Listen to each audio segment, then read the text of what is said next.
Good evening, everyone. Today, you guys are with me, Sini. And from now on, I'm going to be telling you about 10 things you need to know in Thailand. Let's get to know about it. Activists across Thailand, especially Thai youth, have been holding peaceful protests since the start of the year, and the rallies have gathered momentum since July. More than 10,000 people took part in the last march in October, despite a short-lived ban on gatherings of 5 people or more in Bangkok. Nationwide University, student groups and school children have organized protests and joined large numbers. The organization Thai Lawyers for Human Rights reported that police officers had entered some school premises to question and take photos of them, in an effort to intimidate, harass, and encourage them from taking part in further protests. Officials also pressure universities to prevent protests. Such scare tactics were denounced by the UN Students Agency, UNICEF, who reminded the authorities that schools should be safe haven where children can constructively voice their opinion. People of all ages are now taking to the street to show their support. As you can see, nowadays many people, many ages are speaking out all the issues, and it tends to be continual. Of course, if the government is not fixing anything, of course, the protest will continue. Thailand had witnessed mass youth protests in the past. In fact, major demonstrations last month were timed to commemorate the horrific killings of student protesters 14 October 1973, when dozens of students from Bangkok's Thammasat University were shot and killed by the army while taking part in demonstrations against the military government. Another protest commemorated a deadly crackdown by police and paramilitary groups against students, also at Thammasat University, on 6 October 1976. After Thailand's last military coup in May 2014, students challenged an official ban on all public demonstrations by carrying out small symbolic protests for democracy and human rights. These included gathering in public spaces to eat sandwiches, holding one-person readings of the novel 1984, or raising the 3 fingers.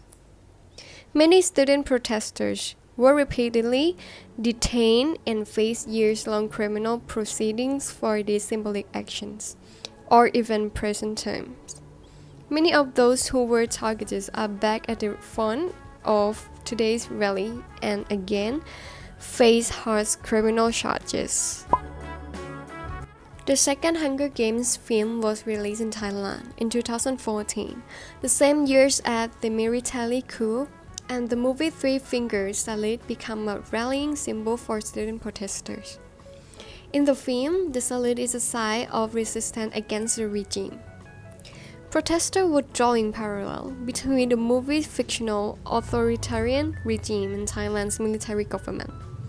The National Council for Peace and Order, NCPO, established following the coup.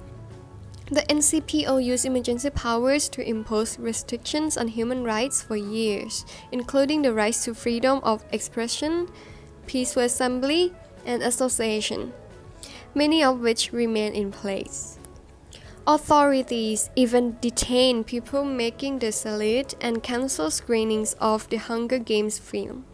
6 years on, the three-finger salute remains a common sight at protests. While the protests operate without a single leader or structure, those who've initially taken to Thailand's street generally agree on 3 core demands. The first core is that dissolving the parliament and holding fresh elections. The second core is that reforming the monarchy and revising the military draft constitution. And the third core is that ending the intimidation and harassment of peaceful government critics. There have also been counter-protests presented as shows of loyalty to the monarchy, and whose participants generally oppose these calls for reform.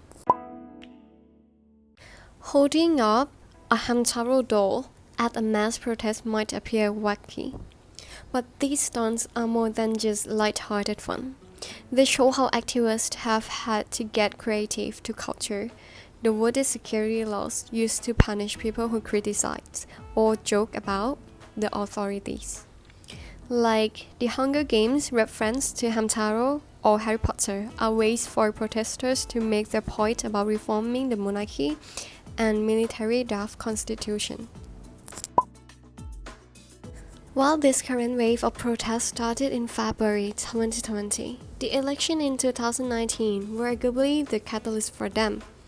Last year, a new political party called Future Forward polled very strongly among young people for whom this was the first election that were eligible to participate after the 2014 military coup. Future Forward ended up with the third largest share of seats in parliament, but the authorities launched an onslaught of court cases and other hurdles to intimidate and harass the party's members, curbing its ability to participate in the political process. In February 2020, the party was dissolved at Thailand's constitutional court. There are various similarities between Thailand's protest and the mass demonstrations which erupted in Hong Kong in 2019, as well as being led by young people. Both movements mostly define themselves as leaderless. Several dozens of people have been charged with alleged crimes in relation to the ramping up of protests since 13 October alone, some of whom were denied bail for several weeks. Most of these protesters are charged under laws often used to silence and intimidate people. At least 173 people are reported to have been arrested or charged for participating in the protests since the start of the year. People who express their will the street aren't the only ones being harassed through the Thai legal system. People's actions on social media can also see them charged under the vague laws. A tactic has a chilling effect on millions more social media users across the country. Increasingly, Facebook and Twitter are now becoming the targets of government disinformation and censorship. In August, Facebook announced it had complied with Thai government requests to censor political content on its platforms. As the protests have grown, so too has government's repressions of them. The police dispersals of a 17 October protest, using water cannons marked an alarming escalation in force and contravened international standards. The use of water cannons and irritants not only poses serious risks of injury, the use of dye is discriminate and could lead to arbitrary targeting and arrest of peaceful protesters, journalists, or simply local residents who were marked with the coloring. And that's our 10 points was just a general knowledge for what's happening in Thailand. And the next video, I will give you up to date. Let's see ya in the next video. Thank you. If you like it, please share this clip. Don't forget to click like and subscribe this channel. Thank you.